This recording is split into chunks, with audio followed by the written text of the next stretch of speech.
AI मशीनों को intelligent बना रही है, लेकिन उससे भी अधिक मानव सामर्थ्य को कई गुना बढ़ा रही है।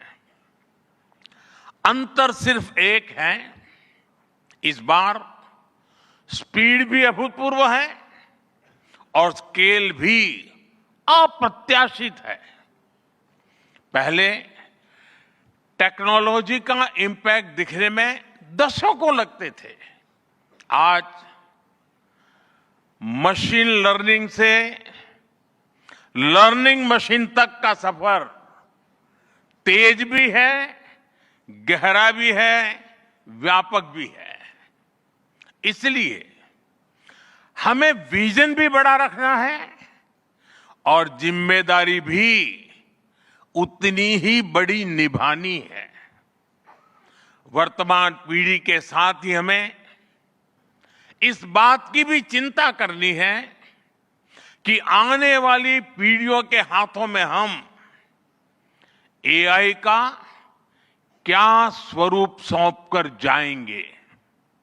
इसलिए आज असली प्रश्न यह नहीं कि भविष्य में आर्टिफिशियल इंटेलिजेंस क्या कर सकती है। प्रश्न यह है कि वर्तमान में हम आर्टिफिशियल इंटेलिजेंस के साथ क्या करते हैं। ऐसे प्रश्न मानवता के सामने पहले भी आए हैं। सबसे सशक्त उदाहरण है न्यूक्लियर पावर। हमने उसका डिस्ट्रक्शन भी देखा है और सकारात्मक कंट्रीब्यूशन भी देखा है। एआई भी एक ट्रांसफॉर्मेटिव पावर है। दिशाहीन हुई तो डिसरप्शन, सही दिशा मिली तो सॉल्यूशन। एआई को मशीन सेंट्रिक से ह्यूमन सेंट्रिक कैसे बनाएं, संवेदनशील और उत्तरदायी कैसे बनाएं, यही इस ग्लोबल एआई इंपैक्ट समिट का मूल उद्देश्य है। साथियों, भारत एआई को किस दृष्टि से देखता है, उसका स्पष्ट प्रतिबिंब इस समिट की थीम में है।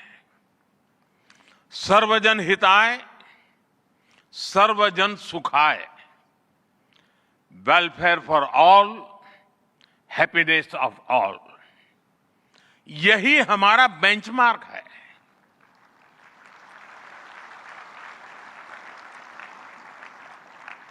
एआई के लिए इंसान सिर्फ डेटा पॉइंट न बन जाए, इंसान सिर्फ रॉ मटेरियल तक सीमित न रह जाए।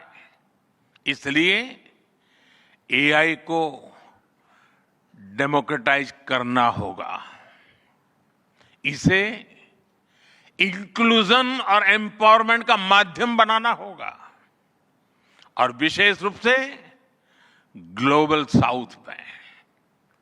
साथियों, हमें एआई को ओपन स्काई भी देना है और कमांड भी अपने हाथ में रखना है। जैसे जीपीएस होता है, जीपीएस हमें रास्ता सुझाता है, लेकिन हमें किस डायरेक्शन में जाना है, इसकी फाइनल कॉल हमारी ही होती है।